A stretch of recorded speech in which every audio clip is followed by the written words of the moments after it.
Okay, we are live, I guess. We'll call the meeting to order. It's 5:05.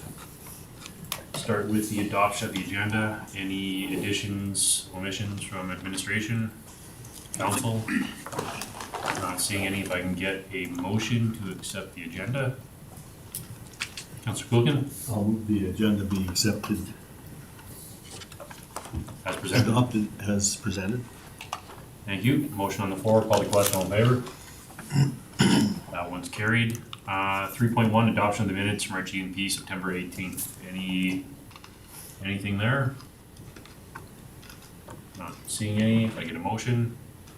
Councillor Gross. I'll make a motion that we adopt the governance and priorities meeting of 18 September 2024 as minutes. Thank you, Councillor. Call the question. All in favor? That's carried.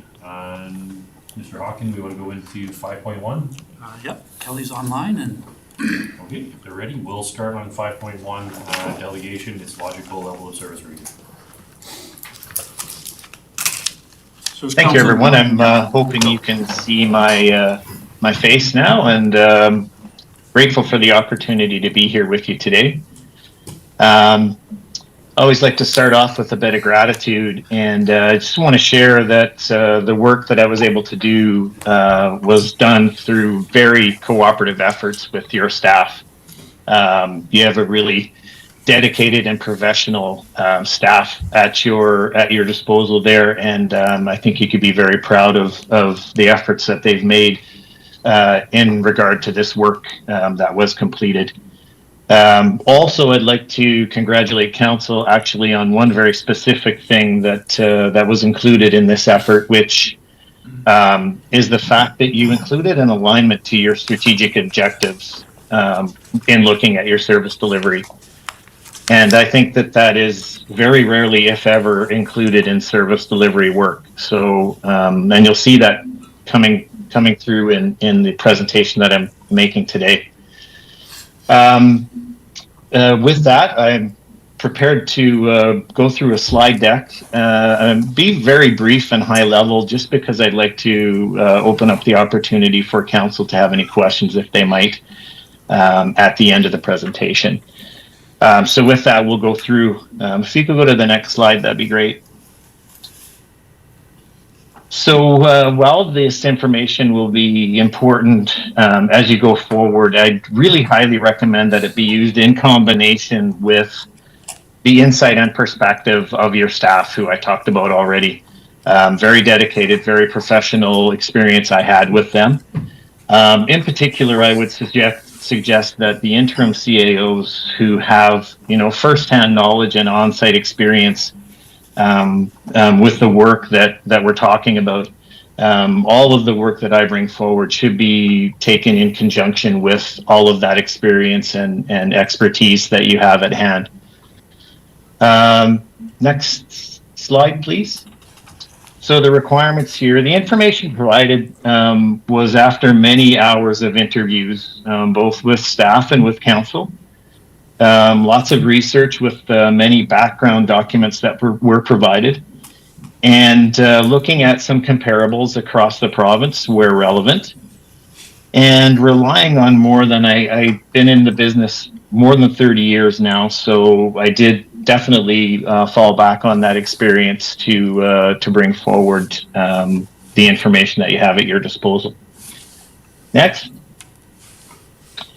So like I said, Woodlands County, in my opinion, has an opportunity right now to legitimately be a leader among your peers for having included this critical alignment component. Like I said, it's very rarely used. I've seen it maybe used on occasion when someone is going through a full priority-based budgeting implementation. But it was really impactful in the information that I think I'm bringing forward. And while efficiency and effectiveness are important, without ensuring that your services are furthering your strategic goals, we forego any opportunity to reallocate the efforts we are making to our most valuable areas. This really lets priorities reign and really impact the things that we're doing with this alignment opportunity. Next. So in the area of improving effectiveness, you'll see I've not been reading the bullets. I'm not one that likes to read off the slides. These are going to be there for your information after. But in this area of effectiveness, I think we could be looking at increasing training in some areas. They're noted more specifically in the observations and recommendations that each area would have received. I think there's an opportunity as we evolve our processes to maybe move away from combining jobs into one FTE. I think there are some issues surrounding that. Having someone focused in two different areas just doesn't allow them to be as effective, in my opinion, to be solely focused on one area. And I think there is an opportunity when we have new technology come forward. I know we very recently adopted a new ERP, and especially in the area of maybe in the IT world, there are opportunities coming forward that should be looked at with that lens of effectiveness. Next slide. I think the greatest value here in thinking about efficiencies is, and I'm very biased about that idea of looking at where we're spending our time. So really mining the hours that we spend and the time that we devote to the things that we want to achieve, which ultimately at the highest level is those strategic objectives. I think we could also look in the future to plan around completing those higher level strategic master plans and really using them to drive decision making. There's one part about acquiring data, but then you really have to apply that lever of turning data into knowledge to really make really great decisions. And I think a disciplined approach on those strategic priorities will really help in that regard. Next slide, please. So again, in the responsiveness area, I think part of the package of material that was provided was every area was able to note some key performances that they either have now or they can see on their radar in the future. I think that we should be looking at those as a gauge for how we're responding to our public and how we're doing in our service levels. The data, though itself, if you only look at a point in time, is really less valuable than looking at trends. So I would make a point of looking at trend data rather than at a certain point in time. Work can be biased by looking at a point in time. For instance, if we get negative feedback from our public after a snow event, that's easily explained away by nature, which we have no real way to impact that. Specifically, I think we could be looking at some leadership training. In the interviews, that was one of the consistent themes that came across, was that everybody thought that we could look to devote some of our time towards training. And I think that longevity of our leadership longer term could really be helped out by some training, and maybe specifically in the area of citizen focus and public service. We have some really dedicated, amazing individuals, but we could all do well with always practicing our craft and learning more about our craft. And this is where I think the automation could also come in. So we do have a new ERP, and I heard from more than one area that there are some opportunities to perhaps look at automating some of the things that we do. In particular, issues intake and process management around what we do when we have issues that come forward, whether that be internally or from the public. Next slide, please. So in particular around staffing numbers and training needs, right now we have 53 FTE and 5 part-time staff. Specifically, I mean, consistently I heard there were some capacity issues, whether that be from vacancies or absences or On occasion, we're doing the best we can with the staff that we have. But it was another theme was that if we're ready and able to start supporting some capacity issues, there are some areas to look at, and I think more specifically that's where I would look really closely at your staff input and your CAOs that are on site and they're on a day-to-day basis. But if there were some areas that came forward, more specifically, maybe asset management, communications, those areas came forward in the interviews, in more than one interview. And as far as specific skill development, again, project management came forward. And as far as training, some leadership and communications, those were themes that came out of both the interviews and some of the work that we did in the alignment work as well. Next slide. So very specifically, some of the more immediate capacity issues seemed apparent in areas around infrastructure. There is some capacity issues happening in the IT/com/ledge area, and I think that's really an area where we're asking maybe one FTE to cover many roles, and so that was noted there. Human resources is definitely a area where it has impacts very broadly in the organization. There were some issues that were noted there, and in recreation. But there's more specific recommendations within, like I said, those observations and recommendations areas in the information that's provided in the greater report. But again, I can't stress enough that this information should be used in conjunction with staff input and those CAOs input. Next.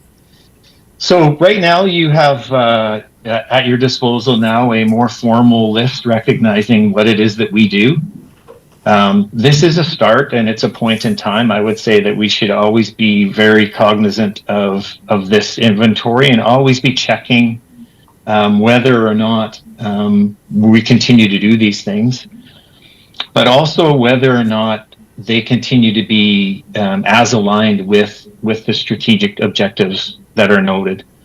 As we evolve this work going forward, I think it's twofold. I think the organization and the staff delivery could look at how it aligns well with the strategic objectives, but council could also do well, I think, with looking at how well this alignment works from a service delivery perspective, and maybe take that into account when they do look at their strategic plan and the priorities, whether that be on an annual basis or definitely when a new council comes in and has a more rigorous look at a strategic plan. Next slide. So I think time spent in each area here is, this goes back to that the accolades that I gave you on that alignment again. Each service area has now also benchmarked the time that they spent. They've scored for an alignment in each one of your strategic objective areas. Going forward, I think that there is an opportunity to look where the alignment is strong, but we're not maybe spending enough time, so there could be some tweaking done there. But also from, again, council's perspective, when we hear the work being done by administration and that alignment isn't strong, we could look at the service delivery, but we could also look at how that looks with respect to our strategic objectives. Next. So I think in general, we could do well. I would think maybe talking about our sector in general, local government could do well with making some more time for strategic thinking. This really helps lead to more strategic doing. In general, I think we've been, as a sector, been busy being busy, so to speak. And I think that this work, used longer term, could really set us up well for making really strategic aligned decisions. And I think we should afford ourselves the time to do that. We have really talented team in our community, and I would say that from both an admin and a council perspective. But I think we just need to give ourselves that opportunity to start thinking really proactively and less reactively. So that's it. With that, I'm open for any questions that that council may have, and thanks for the opportunity again. Thank you. Yes, questions, comments from council on the Councillor Wilhelm? Through the chair. Thank you for the document. I read through it today. It was lots to read through, but I think it's for council, or for myself specifically. I don't want to speak for everybody else, but it was a really excellent way to lay out for myself on exactly what each of the departments are doing and how they see their job or what they see their roles are within their job. So if anything, this document just creates a baseline for understanding between council and administration, of understanding of what they're doing on a day-to-day, because we don't spend any time in the office, so we don't get to do it. And then also understanding what our expectations of them should be. So I appreciate this as kind of like a great starting point for everybody with regards to understanding their the service levels that they're doing and what they're currently doing and where we could go in the future. And I guess my question then following up from that is, what is now that we've identified core services within each of the divisions and then their alignment towards what our current strategic plan is, which I think is going to need to be updated sooner rather than later, but I don't think it's going to change dramatically, but it will need to be done sooner rather than later. What do you foresee, I guess, from the outside looking in and working with administration and staff, when we've got something like a 45% FTE count and something that has only an alignment of score of 5 out of 20? Like, does that now set a goal within this administration? Be like, is the service needed, or should we decrease the amount of time spending on it and start focusing on things that are more aligned? Like, is that now the path forward for administration, utilizing this document as a starting point? Yeah, through the reef to Councillor. I think this is a point in time, and I think that the information really begs exactly the questions that you have.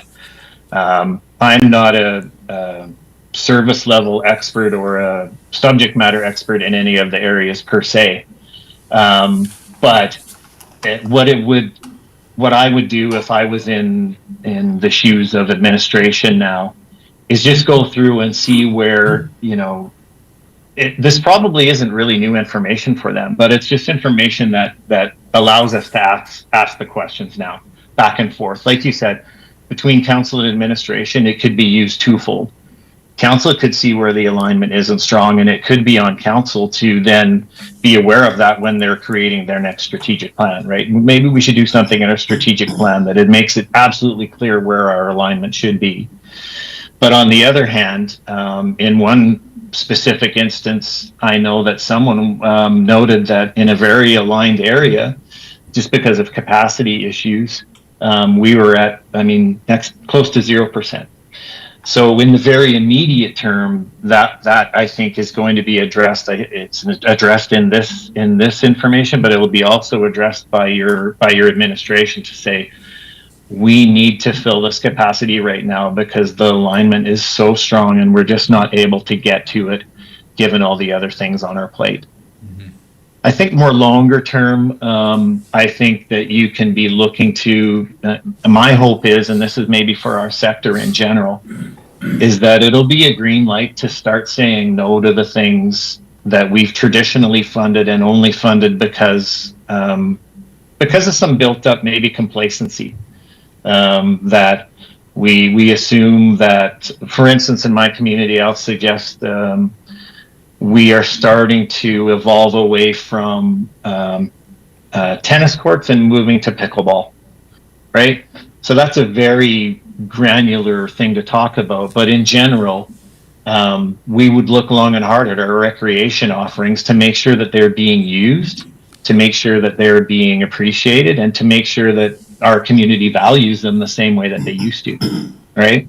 So I think that as we go forward using this information, I think it'll be one of a myriad of different factors involved in making service level decisions. But it's another notch in your belt to have it available, I believe.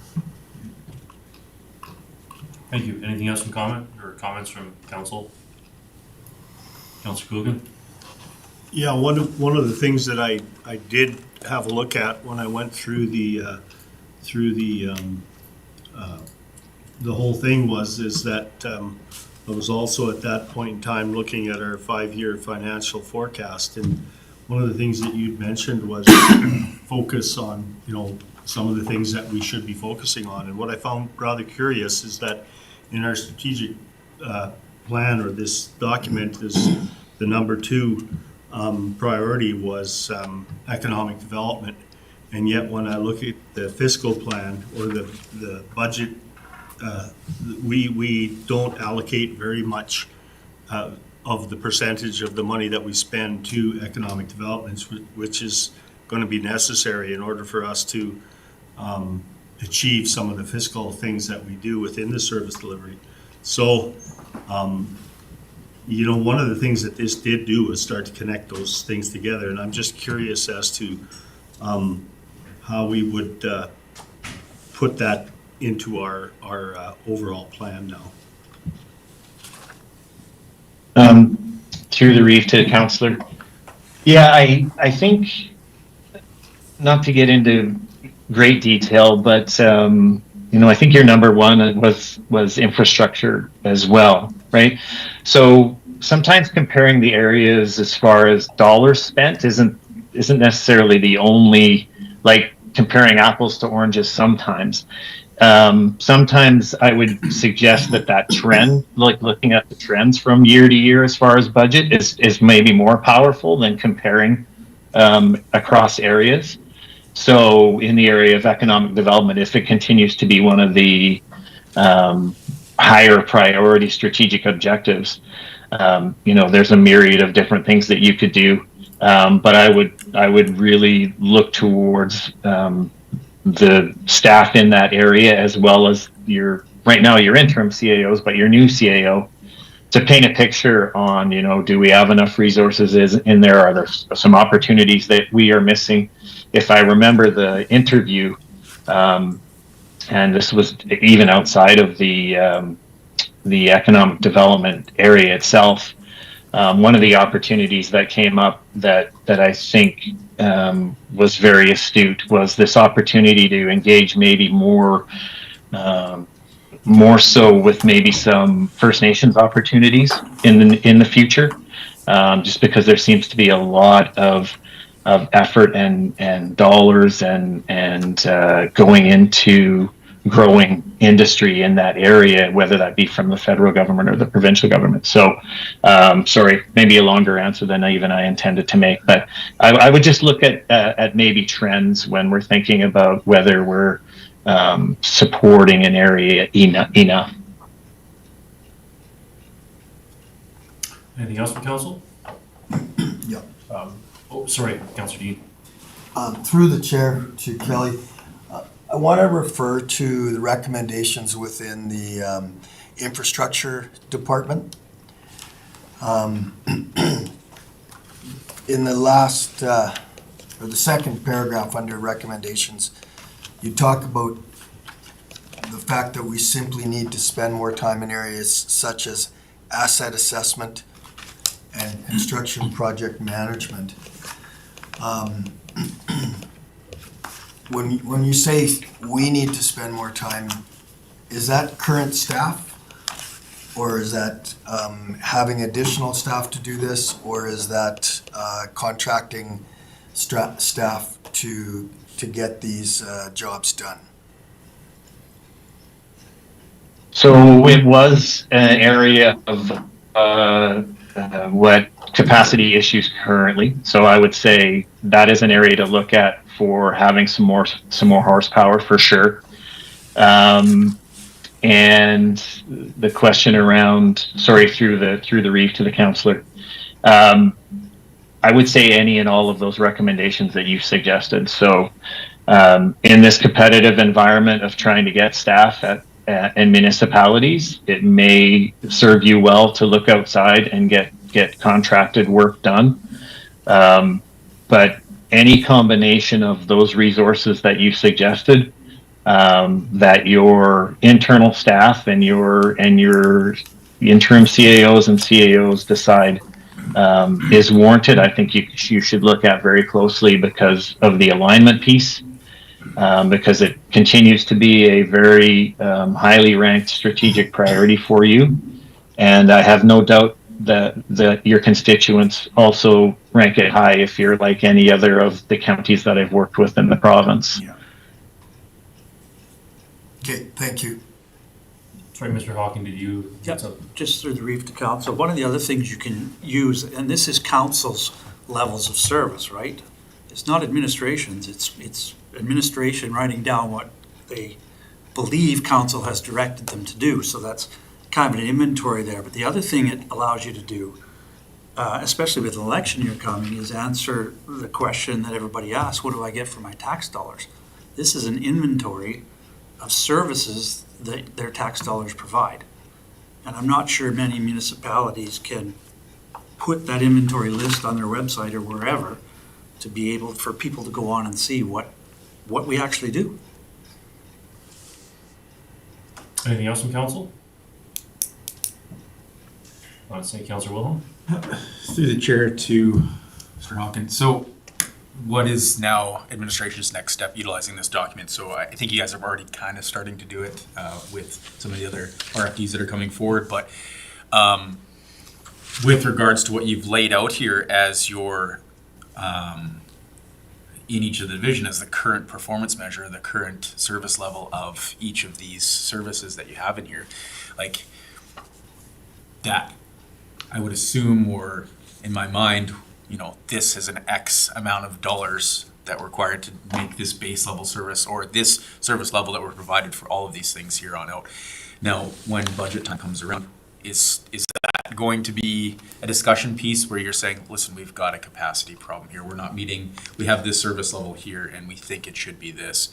This is what that budgetary implication is going to be, because I think that it's an important next piece, and maybe it's too early in the process for that type of thing, but I think hopefully as we move forward into the next year and the years after that, this document doesn't fall by the wayside, right? Or it continues to be a live document, develops as our strategic plans change and as administration grows, and then utilizing this in future budgeting, because I don't want to see this put on the shelf and never looked at again after this. Through the reef to Councillor Wilhelm, exactly right is that this should be in your annual or whenever you do your strategic planning review. This document is part of that. Mm-hmm. And it's not only administration, it's also council saying that if we have 5 grader beats and this is what it costs, but council wants to increase that level of service, then the discussion is, what resources do you need to do that?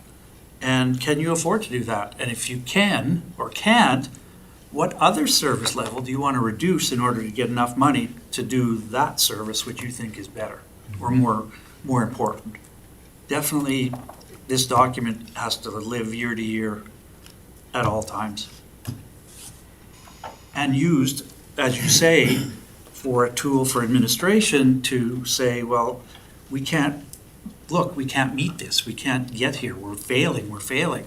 So council either has to adjust the key performance measures and agree to that, or figure out a better way to get the service, the key performance done. So if we can't meet it, or we don't have the budget to meet it, we would reduce the service level if we felt it was no longer required. Absolutely.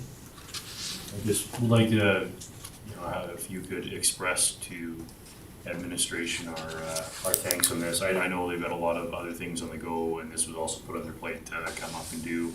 And by no means does this look like it was a light task for any department. So definitely, make sure that you thank the staff and let them know that, that their effort they put in this has been recognized, and we do appreciate what they've got here. Councillor Prestige? Through the chair to Rod, now that we have this document, and it's gonna be a live document, who and when is it gonna be updated? Because it's, sorry, through the chair to Councillor Prestige, because it's so new, I think administration's gonna do a lot of updating in 2025 and as we move, but I think it's in that strategic planning session before budget that you go through and you talk about your service levels. And service levels are what drive your budget. So council needs to decide your service level. Once you've done that, you give administration the green light to go prepare a budget based on that service level. And look at the alignment at the same time. What will that do to the alignment? That's the question. Councillor Dean?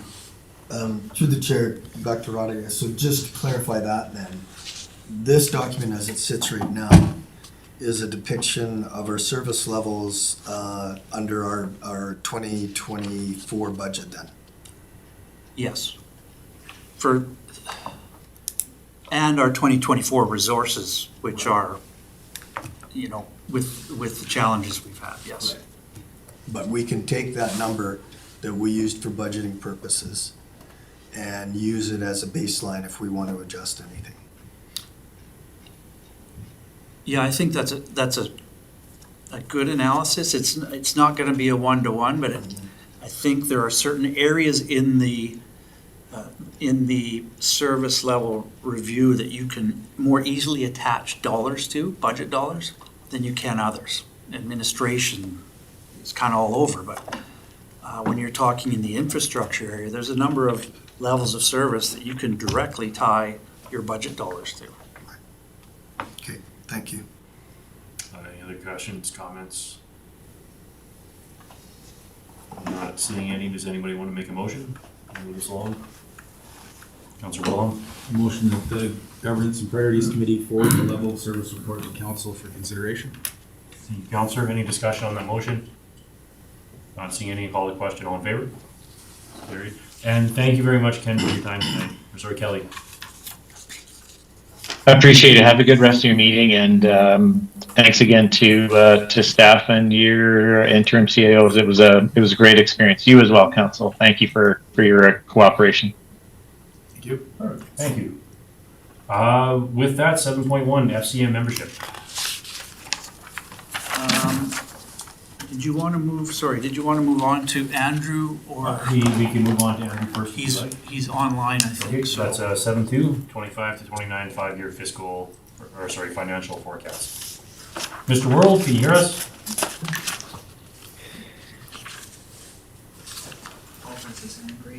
Paul has his hand raised?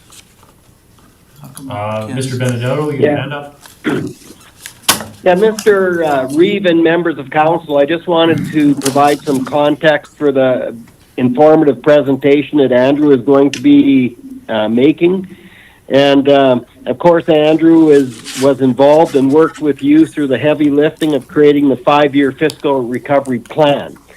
And we wanted to share with you that as your interim CAOs, Rod and I were seeing a number of consequences as a result of the 5-year fiscal recovery plan. So it certainly achieved the objective of putting some cash back in the bank and funding of reserves, which is important. However, it has been at a price or an impact in some other ways. And I just want to highlight a couple of those, and that's been the cutback in maintenance, or in many cases, the elimination of maintenance for your infrastructure. And of course, as council is aware, we've got a fleet of equipment that it's showing its age, and we do not have the resources in place to replace all of the equipment at this time. And then there's been some discussion earlier about some of the impacts on staff, and we'll have some further discussion about that. So really wanted to have Andrew put together sort of an overview of where we're at. And although these aren't refined numbers, to give council an appreciation for the order of magnitude and what we're sort of seeing the next 5 years look like. Now, from a budget perspective, we are not able to refine everything in a complete 5-year plan, but we wanted to give you that overview. I mean, we're very much going to have to focus on the capital for 2025 and the operating, but we wanted to give you that sense. So with that, I'll turn it over to Andrew to provide all the good information. Okay, thank you, Paul. Thank you, Paul. Reeve, Council, thank you for having me at the meeting this evening. I did want to point out on the RFD, if you've read the RFD, that we've got it hard-coded in there that I'm the Director of Corporate Services interim, but essentially I'm a financial advisor right now. So I just wanted to correct that for the record so that we can fix that item in the RFD. So, as Paul mentioned, we're finishing the 5-year recovery plan. It should be done at the end. It will be done at the end of 2024, and it has been financially very positive. And we're going to go through some of the results of the plan versus our actuals, but there have been significant impacts to the county's operations, and that's what we're going to also go over today. So I'll start with might as well go right into the presentation. The RFD just kind of repeats the presentation. And we'll go through each area of the presentation. And council, feel free to ask questions at any time. So on page 3, you'll see this was the original plan adopted by council in 2019. The goal was to recover cash of about $18.2 million by restricting the tax rate increases to 3%. 15% operating reduction in 2020, and then no increases in costs until 2022, and only allowing 1% increases each year. Next slide, please. So we all know why we got into that situation. A big part of it was the oil companies not paying their taxes. But if you look at the results at the time when they started the recovery plan in 2019, the county was actually down to $2 million in cash at the end of the year. So county was using debt to finance operations. So the recovery plan was essential to get the county back into a financial position that they could actually manage with adequate cash flows. We were lucky in terms of some good numbers in 2023 and 2024. And council was able to increase the capital and operating budgets. About $4 million to the operating budget in 2024 and about $850,000 to capital. So this was very helpful in getting almost back to the original FTEs that we had pre-recovery plan. And those funds came mostly from the lower planned tax write-offs. So in the budget each year we had, I think it was $3 million budgeted for tax write-offs each year, and we probably wrote off in that time period no more than, so over a 4-year period, no more than $2 million. So that was essentially the big bucket that we got the extra money from. We also did have some success in larger surpluses, partially due to more tax revenue in 2023 than was originally planned due to a mill rate, tax rate misunderstanding, I guess. And I think council is well aware of what happened in 2023. So at the end of the year, we're hoping to have cash levels about 27 million, and that'll give us sufficient working capital to not require any borrowing. We changed our borrowing bylaw to only allow for borrowing up to 1 million, and that was just for emergency purposes. We should never need to use that at this point in time. And as Paul mentioned, there has been significant capital and operational impacts. And these are the things that we're going to talk about next. So the capital deficit. So if I look back to 2014, so basically in the last 9 years, we've seen a drop in equity and capital assets of about $30 million. In the recovery period, it's been about averaging 4.3 million a year, and a total 17.2. I'm expecting 2024 will be not as bad because we bought the 4 graders, so that will help us. Probably won't make it a big deficit for 2024. Infrastructure is working on all the areas where they think they need extra funds on key assets, transportation services, utilities, buildings, equipment. They've already done culverts, and I think they presented to you the significant backlog on culverts and the funds that would be required for the next 5 years to meet that backlog. And the 5-year financial forecast is based on spending sufficient capital to meet the metrics expected by municipal affairs. So we can go on to the next slide. You can see where we're offside with municipal affairs in terms of capital investment. They have a number of indicators. These are the two that we're in the red on. And one is the investment in infrastructure, and you can see they expect you to invest at least your amortization in infrastructure annually, and we're only about half that level over a 5-year period. So that means we're basically spending half the capital that they would want us to spend. On the age front, they expect the net book value to be greater than 40% of the original cost, and ours is 26%. So our assets are very aged. So we have older assets, and we're not putting enough money into our assets. Next slide, please. So this is something that you can see for any municipality in Alberta.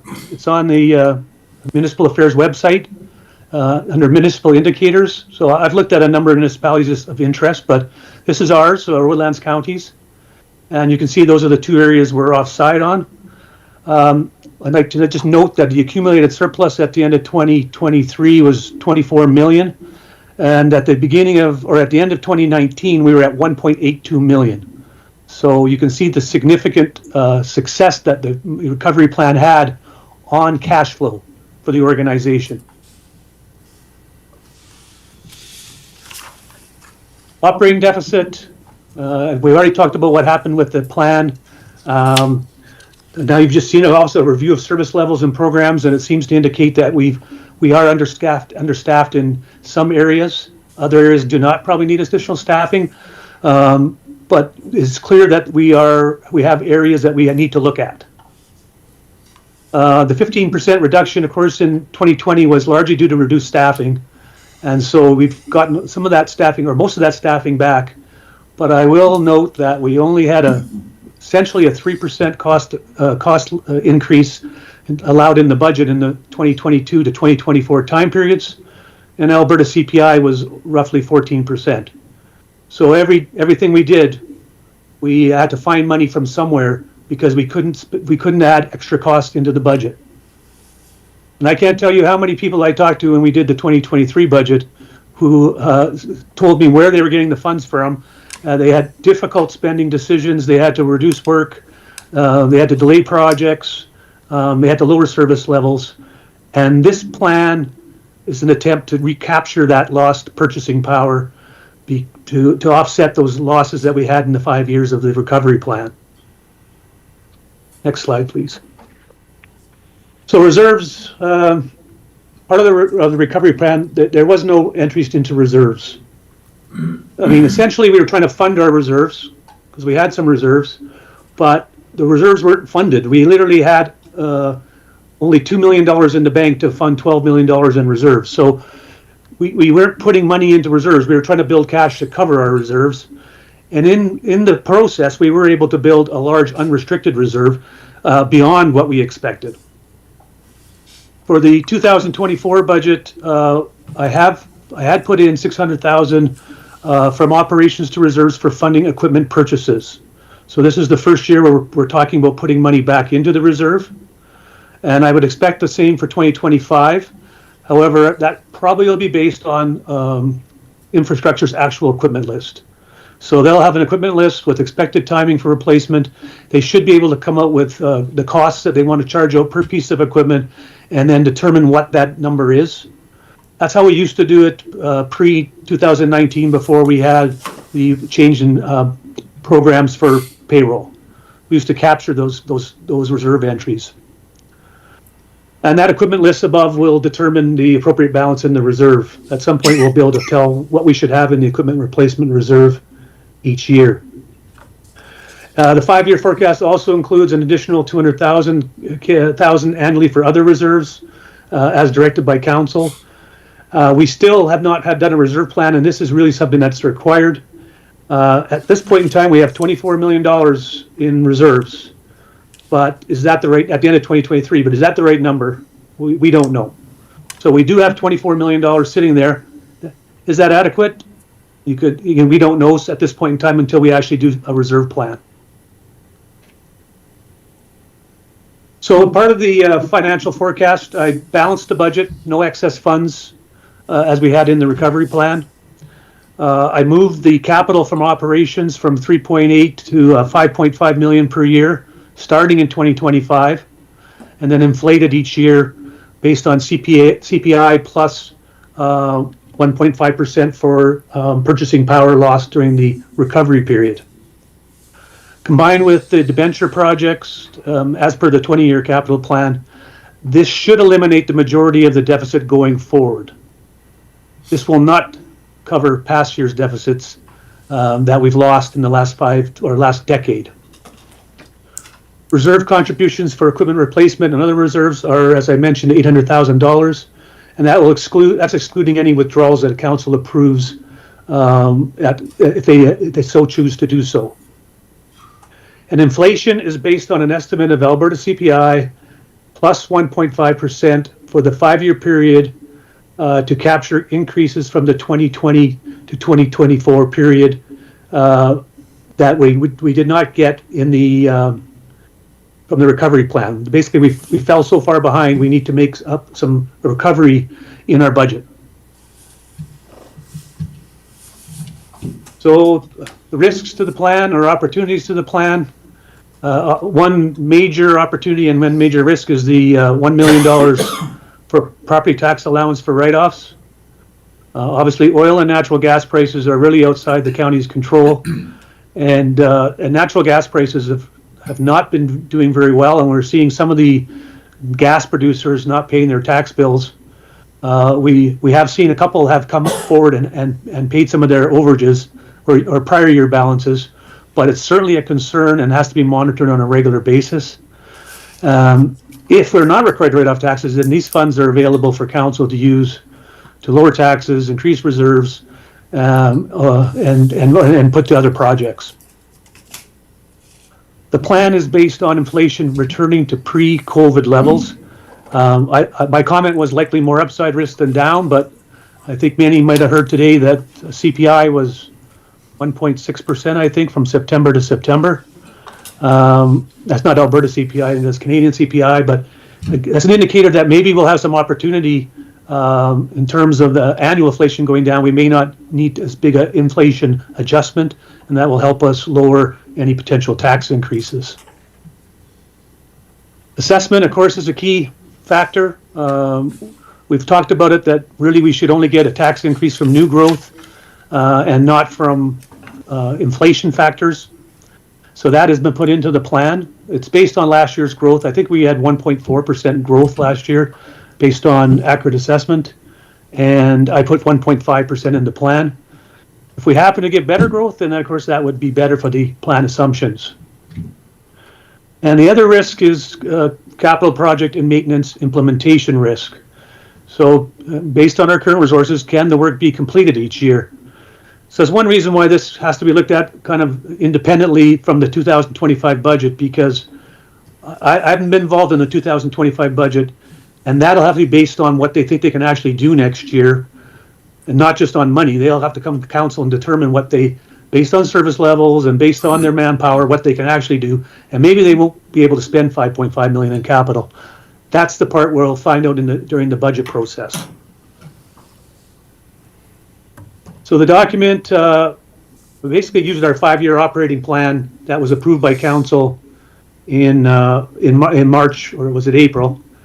And I just added in some assumptions. So you can see on the top, the assumptions are new assessment growth, annual inflation. I called it recovery plan inflation to get back to purchasing power. And then the tax increase is basically a plug number that balances the budget. So you can see that there is tax increases in the 5% range over the 5-year period, and cost increases in the 6% range.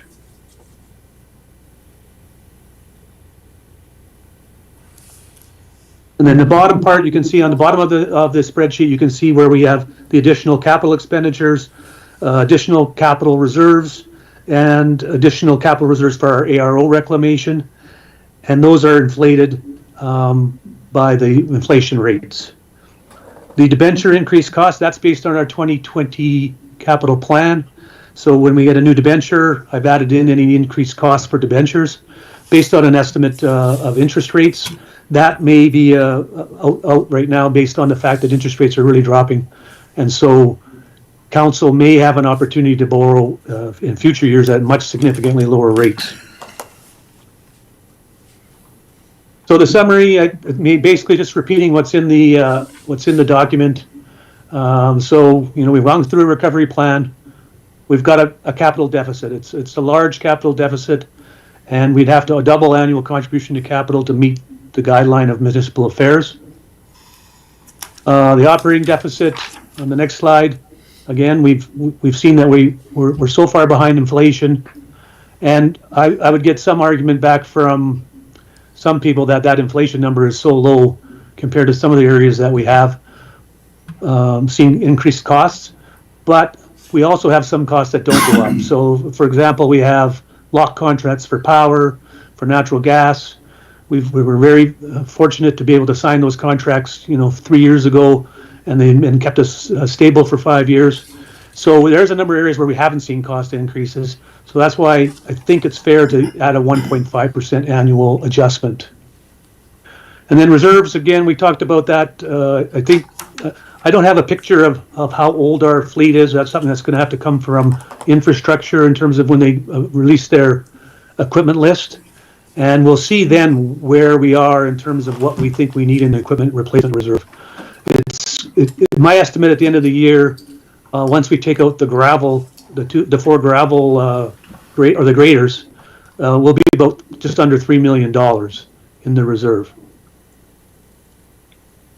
So I think, as Paul mentioned right off the bat, we think there's a further phase of fiscal recovery. This 5-year financial forecast provides for increased capital investments that will help us get to the levels of municipal affairs. Reserve balances at the end of 2023 will be maintained with additional growth of approximately $1.2 million annually. Now, that's excluding any withdrawals that council may approve. And by the end of the 5-year period, it's expected that county will recapture the lost purchasing power from the 2019 recovery plan. And then again, the summarized cost increases over the 5-year period would be up 5.53%, and taxes roughly 4.85%, based on the assumptions that are in the plan. And then finally, we have Appendix A. This is a comparison of mill rates with our neighboring communities, and I want to emphasize that this is mill rates. So, you look at Greenview, Municipal District of Greenview, and they go, wow, we've done a great job. We've kept our municipal mill rate at residential equal.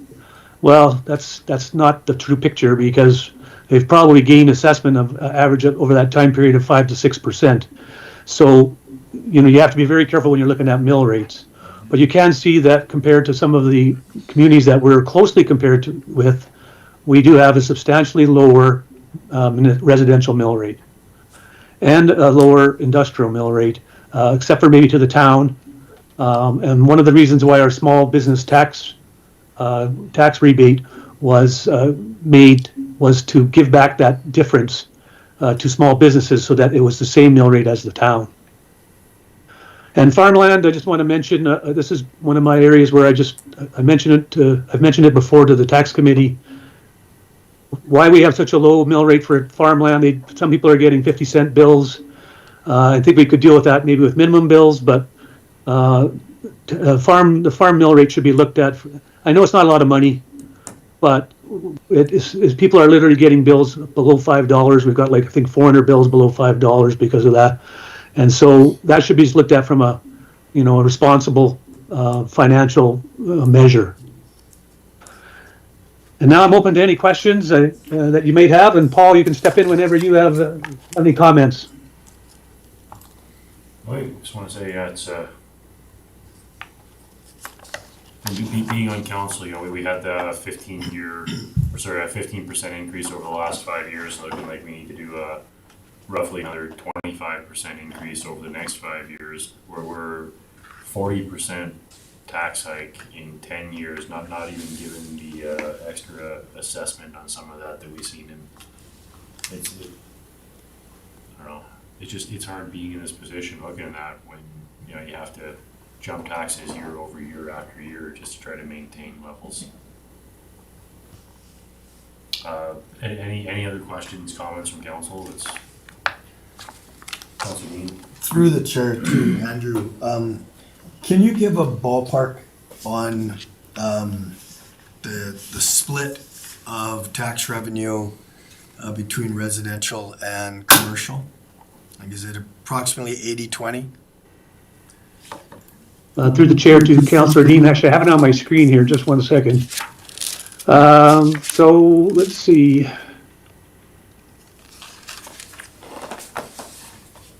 Yeah, approximately in 2024, our percentage of residential farmland taxation revenue was about 16%. Okay. Thank you. Councilor Burrows. Through the chair to Mr. World, thank you for preparing this, and thanks for the Stark assessment here. I just want to go to page 3 on the 5-year recovery plan that we had here. And you kind of mentioned a mill rate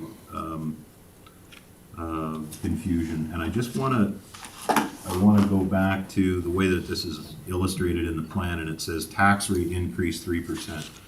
And I know I'm a broken record on this, but this was a revenue increase of 3%, correct?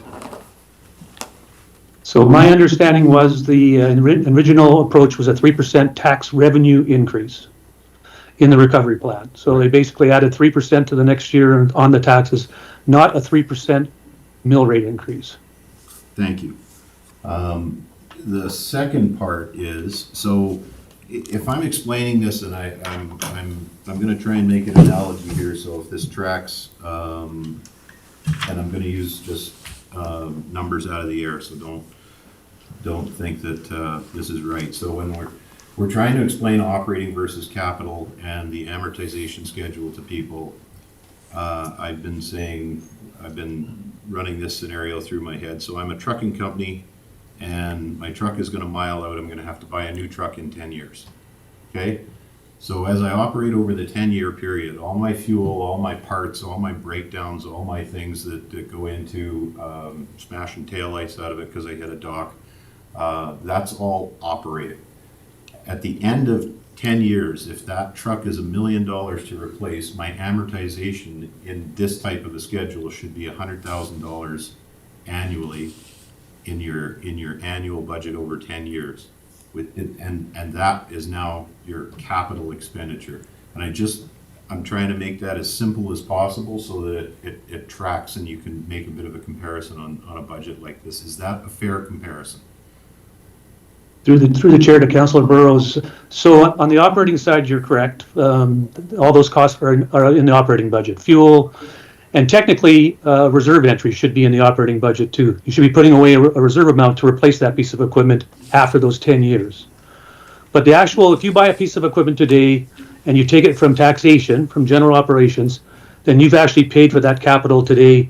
It is a capital asset. It's in your books at $1 million. Then it's got a 10-year life. You amortize it over 10 years, so that by the time you get to that replacement time, it now has a value in your books of 0, or a small amount for replacement or for selling. It might have a value at the end, but it should depreciate down to basically 0. But you should have the money put away to buy a new one. So your amortization should equal your reserves if you're doing it right at the end of for that particular truck asset. Essentially, you should be putting away enough money every year so that as you amortize it, you're putting away enough money to replace it. Okay, thanks for that clarification. Can I do one more? So if we flesh out our, when we get to this amortization number that's built in by the province, that is very, roads are paved roads are valued at X lifetime and they're valued at this amount. That's kind of a rough number for municipal affairs to track municipal health. If we have a fully fleshed out, fully operational asset management plan, that really gets that number in a more accurate fashion. Is that correct? Through the chair to Councilor Burrows, I mean, it may guide it, but I don't think it won't get you out of your deficit unless you're actually following a plan to actually invest back into the assets. So it is a very simple formula to use, and amortization just falls out of our records based on what we have on our books and based on our TCA policy. I guess my point is that if we have a really good asset management plan in place and we're doing, and if you watch the value of an asset, it starts out here, it starts it drops off gradually and then falls. And the idea is to do the replacement repairs just before it falls. So you've got the maximum use out of it with the least amount of recovery to bring it back up to 100%. That's the whole idea of an asset management plan. And I don't necessarily think, so that's a very efficient use of tax dollars, but I don't necessarily think that's reflected in the amortization numbers that the formula that the government uses. Yeah, through the chair to Councilor Burrows, you're right. The amortization is just based on a policy. We have an asset. It's a road. It's going to last for 40 years, and you amortize it. That road might last for 20 years. We still have it on our records as a 40-year asset, so we're still amortizing it over a 40-year period. So, I mean, in that case, we might have to revalue it because we put a new road in, but you're right, the asset management system, and that's what actually the province wants us to have, these asset management plans for that exact reason, so that we're managing individual assets that exactly the way you're saying, so that they're being managed so that we're getting less repair costs on them. When it's time to get rid of them, buy a new one. Okay, we sell this one. Maybe it's got some value still, but we're actually overall saving money by replacing it 5 years early. And those are things that will come out of the asset management plan. Great. Okay, thank you. Councillor Prestige. Through the chair to Andrew. With raising our taxes 20-something% over 5 years, I think we might not be around to worry about it because we will get voted out pretty quickly, I think. Can't we do that over 10 years and go $10 million a year? Like, why does it have to be done in 5 years?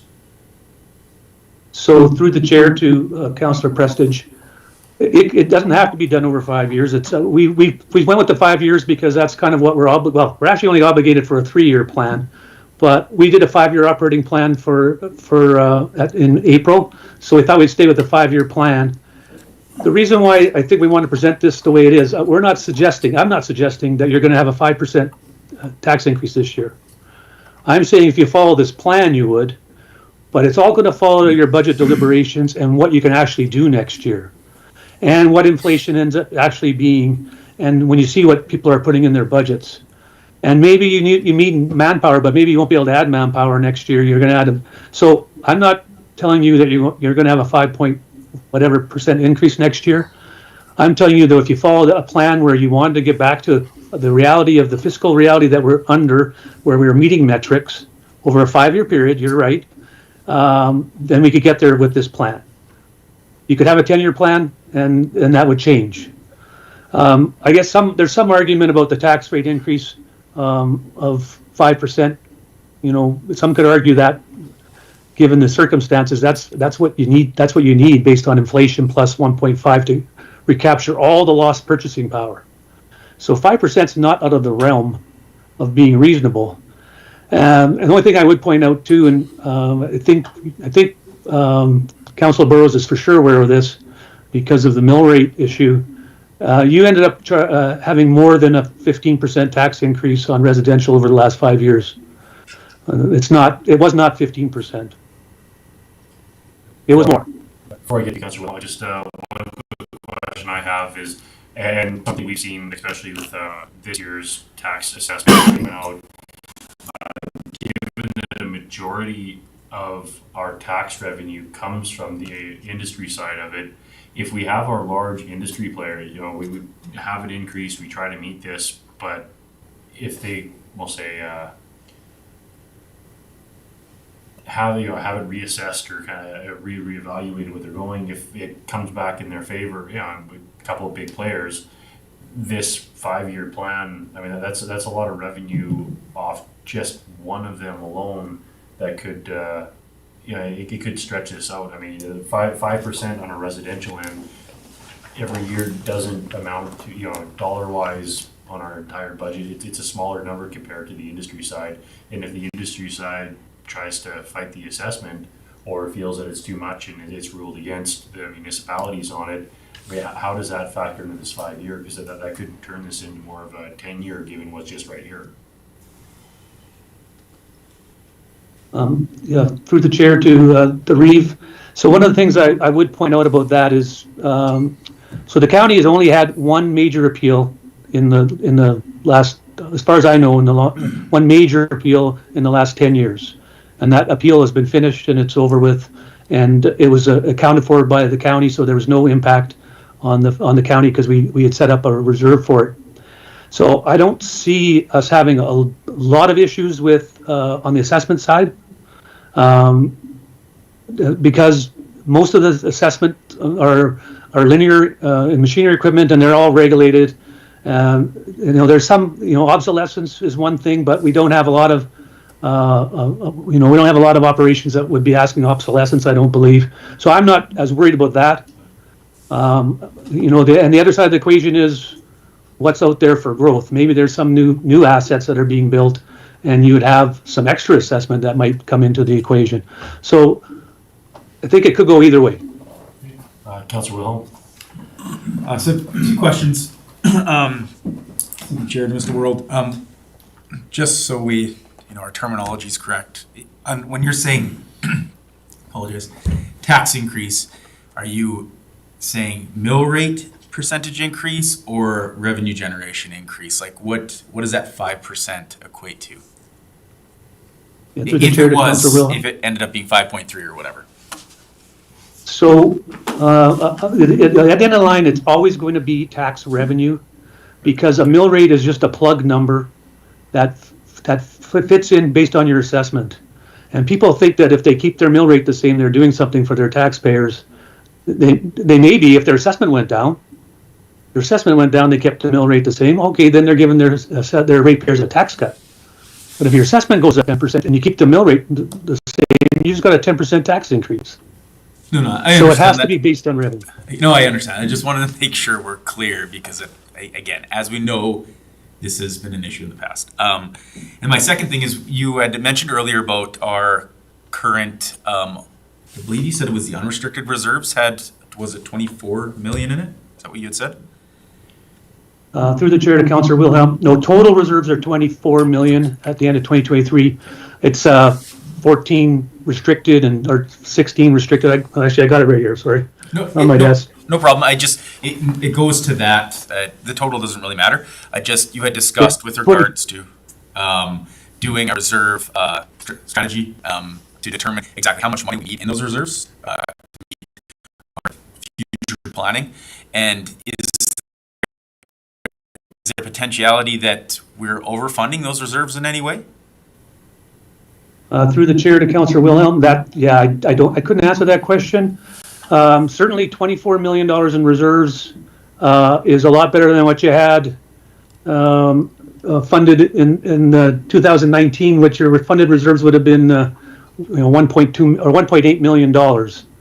And in 2014, your funded reserves were 9 million. So yeah, your reserve balances are tremendously improved. But is that what you need? I haven't done the analysis. I would expect you need to have a fairly robust reserve amount, but whether 24 million is enough, or I think you could, need 30, 15, I don't know. So just to follow that up then, would that not have a pretty significant impact on how much we need to increase our taxes. If 24 million was enough, then we don't need to keep pumping more money into our reserves, do we? Like, or at least increasing the amount of money we put in our reserves, which would have a direct impact on our tax revenue increases, would it not? Through the chair to Councillor Wilhelm. I've made this recommendation in 2023, and I made this recommendation in 2024 that a reserve plan should be the high priority item for the organization to determine what they need in reserves. So it's something that's on the plate, but it needs to get done. Okay, thank you. Just a question to that, to administration, given we do have Andrew kind of as a financial advisor. I know we're kind of to capacity with what our staff has. Is it something that we could possibly task Andrew, or something Andrew would possibly be interested in looking into for us to be able to get those answers so it doesn't keep falling off? Yeah, through the Reeve. Andrew's been really good at working on these projects for us. I think, Andrew, you're already in on the financial software changeover, I believe. If you aren't, you should be. But Yeah, through the chair to Rod. Yeah, I've been taking part in the meetings, and I left it up to Denisha to determine what she needs for me to be involved with. Probably, if anything, it'll be the ERP portion and not the asset management as much, but more as a resource. I am a little bit. It's a massive project, and if you go through some of these meetings, you see what's going to be needed in terms of staff resources. So I've offered to be around as they need. just to follow up too, is the reserve one is also massive, but it takes a lot of our current staff. Like, we need 10-year capital plans for our fleet. We need 10-year capital plans for our roads, for our buildings. In order for us to properly do a reserve strategy, you need to know what you need the money for. And maybe the asset management plan will be able to kick something out, gives us a better idea. But I know right now, I believe our water and wastewater reserves are at zero. So, do you have enough money? Not there. Maybe you do somewhere else, but you've got millions of dollars of equipment and infrastructure in a water and wastewater sewer system. Councilor Burrows? Just one more question for Mr. World. So, and I'm gonna reference back to Councilor Wilhelm's question. The with another analogy, sorry, but what you're saying in a lot of during our 5-year recovery process, we chose to underspend on capital replacement. Because of that, we have an infrastructure deficit. But we now have cash in the bank. So that's a little bit like saying, well, I have $25,000 in cash in the bank, but I owe $30,000 on a credit card. Is that a fair analogy? To the chair, to Councilor Burrows, yes, probably is a fair analogy, yes. Okay, thanks. Councilor Wilhelm? So through the chair to administration, so with regards to the discussions we've had today, you guys have presented your 5-year financial forecast. What is the next step with regards to this? Like, we have budget deliberations coming up. Are you looking for like some agreement for a path forward, or what are we trying to accomplish with this today? Well, through the chair to council, I think the biggest thing would be is there a number that you're comfortable with as far as a tax revenue increase? And then we can go off and figure out how close we can get to that. I see Mr. Benedetto's got his hand up there. Paul, if you got your hand up there. Yes, if I could, Mr. Reeve, I'll follow up on Rod's question. We're trying to get a little bit of sense for you, but really focused largely on 2025. We have to be realistic. We're in the second half of October. We've got a number of asset condition assessments that are yet to be done. So, we're not going to be in a position to give you a refined 5-year plan. The focus is going to have to be on next year's operation and the capital, and you're getting information through infrastructure, through Jeff, relative to what some of that looks like. So today was really about to give you a sense of how the global picture looks, but certainly in budget, we won't be trying to, we don't have the resources to nail everything down for the next 5 years. So the large focus is going to have to be on 2025, and certainly the capital and looking at some of those urgent infrastructure requirements. So please treat today as an overview and some background information, but we're also going to have to be realistic in what we hope to achieve through the budget deliberations that are not very far away. Councillor Will? So through the chair to, administration and council. So this is awesome. It's great to see a 5-year, what we would need to do over a 5-year period to accomplish what administration feels it needs to get back to our infrastructure spending and to get the administration back on its feet. But like they said, it's a short amount of time before budget deliberations happen. And so my personal viewpoint on it is we've already have so much carryover of infrastructure plans that were supposed to happen in 2023 and then again in 2024 that are getting pushed and pushed and pushed. So I think from my side, a focus of the 2025 budget should be, well, still looking at investing into infrastructure, making sure we're not getting any further behind, an investment into the operations side of the municipality to get it back to its highest working caliber so that we can get things like our resource strategy plan moving and other things that are falling by the wayside that will help us then create a much stronger financial 5-year plan moving forward. So I think that, if you're looking for direction, my mindset, and I would lean to, focusing your budget on, completing the infrastructure projects that are in arrears that have, or not in arrears, but have not occurred over the last 2 years, and then focus on investment into the administration itself and the operation side, just so we can get ourselves back into a strong working condition so that we can move forward with a 5-year plan like this. That's my opinion. Anything else, Councillor Prestige? Through the chair to council and administration. When we came up with that other 5-year plan, we were broke.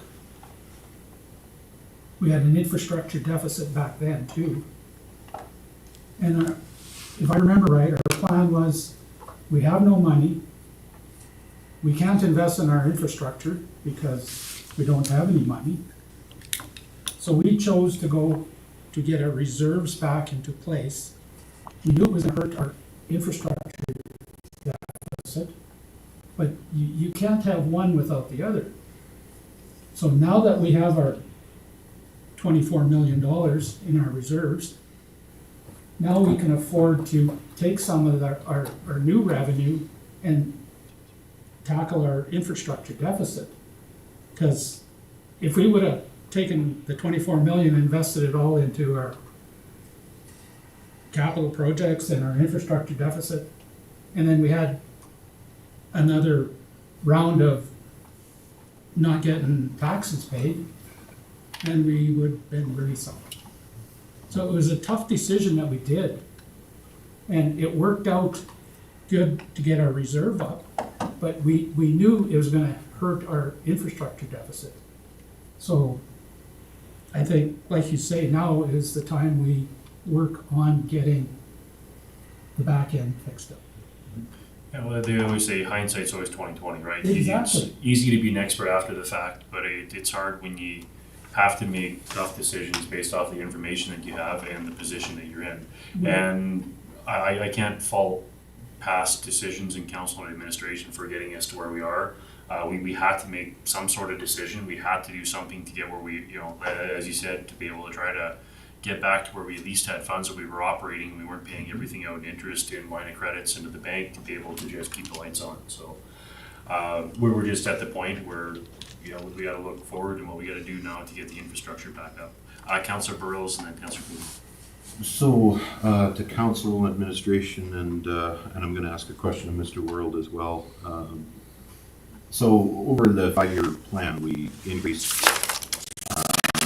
revenue by over 15%, as you had mentioned. The plan was 15%, but we got over 15% by a little. And then the CPI, or rate of, we'll call that the rate of inflation from 19 to 23, increased by about 13.73. So at least we were ahead of inflation on this part of it. And I think the part that people have to realize that the absolute baseline for starting a budget on revenue generation, based on revenue generation, is whatever the CPI or whatever inflation, whatever metric we're going to use on that, that is an absolutely non-negotiable number that gets built into the budget and immediately is calculated, and then everything else kind of flows from there. The second part would be, and this is kind of a political portion to this, is what scares me is the province's current plans on assessment model review, because the last time they did this to us, we had options A, B, C, and D, which ranged from bad, worse, to catastrophic for revenue generation. And the worst part that and I'll try and explain this so that it makes decent sense. They were lowering the assessment on some of the oil and gas assets, but they weren't doing any of that on, say, forestry or anything else. So then when you've got this disparity in assessment now, you have to increase a mill rate. Well, you're going to bring the oil and gas sector back up to where they were, and you're going to incur more cost on other industries. So this is just something that I think we need to be aware of as a council, and this is coming, and I don't know where they're going with it. And then the third part would be to Councillor Wilhelm's point. I think you're right. We have to invest in infrastructure, but I think and our organization. But I think we need to figure out what the goals are going to be. For example, if we're primarily looking at recovering infrastructure, then within the organization, we're going to look at building up the infrastructure department the biggest or the fastest. So there's going to be these varying levels. This is going to be one of these things, I think, that as a council, we're going to come at from a staged type build up as where we see the critical areas, which I think is the responsible thing to do. Councillor Hogan?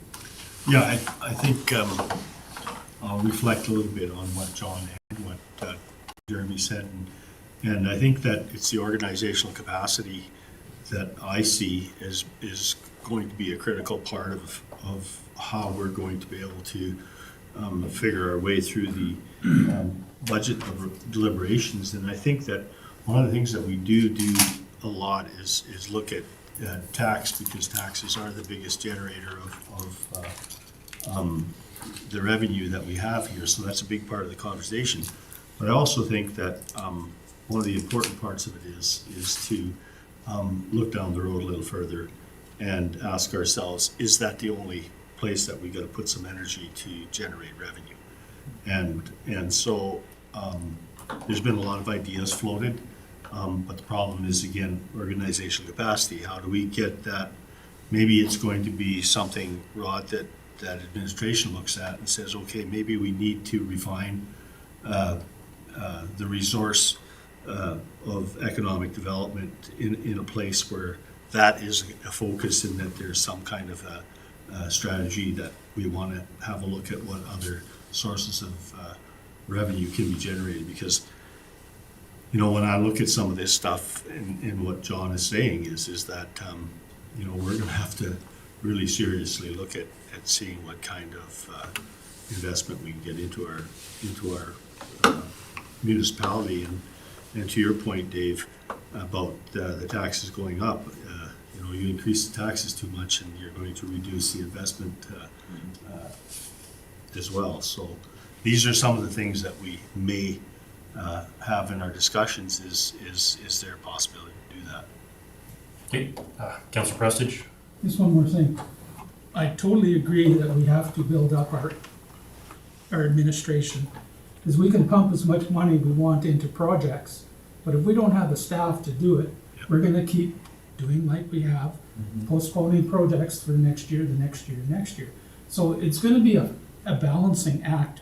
Do we put this much money in administration to get this much money spent in infrastructure or other programs? So it's something we're gonna have to come up with, and I think administration is gonna have a lot to do with this, to what they're capable of doing now and what they need to get the projects done. Okay, with that, any final discussions on this, or anybody willing to make a motion to, Councillor Wilhelm? I'll make a motion that the Governance and Priorities Committee accept the 2025 to 2029 5-year financial forecast as information. Thank you, Councillor. With that, I'll call the question. All in favor?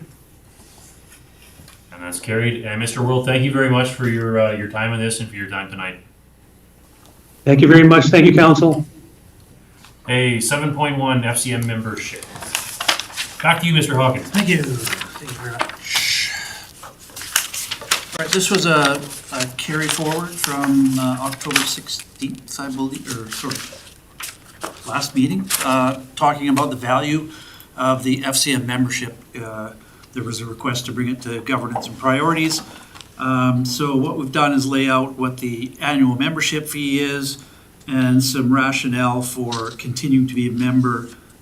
Basically all floats around the amount of grants that we're able to access by being a member. So we've laid out some information we've got, and we'll leave it to council to discuss if they feel the FCM is a valuable organization to be with. From administration's perspective, we would recommend that you accept it for information, but that we remain as a member. Councillor Burrows. Since I was the guy that brought this up, I'll go ahead and weigh in. I have not seen the kind of risk versus reward or ROI, however you want to call it, laid out in a page before on this. Thank you so much for laying this out. And I would agree with you. It does look like we're getting value for dollar spent on this. I don't know if we're necessarily getting it going to attend the conferences, but I think the membership itself is, I mean, this is easy math. So, yeah, unless somebody else has something. I was just gonna say that the first number there, the asset management framework, which is about $40,000 in value to us, more than exceeded what we paid in memberships here. So Now, to be fair, that was a grant I learned about at a conference and brought back to administration. So maybe I just put my foot in my mouth. I don't know. Anyways, yeah, I'll if there's no other discussion on it, I'll. Councillor Prestidge, you seem to be. I'm sorry. I agree with both of them. We should stay as a member, but as far as going to the conferences, if I gotta use my education fund to go to this, there's far better things to go to learn than this. But I agree, we should be a member. Councillor Burrows, you're ready to make the motion. I'll resort back to you there. Yeah, well, I'll just make a motion that Governance and Priorities Committee accept the SCM membership for information. Thank you, Councillor. With that, I'll call the question. All in favor? That's passed. And 7.3 resource requirements. Councillor Wilhelm, I'll motion that we go into camera underfoot 23. thank you. With that, I'll call the question. Going into the whole. All in favor? And we are going to go into committee of the whole at 6:34. So let us know when we're off, Nikita.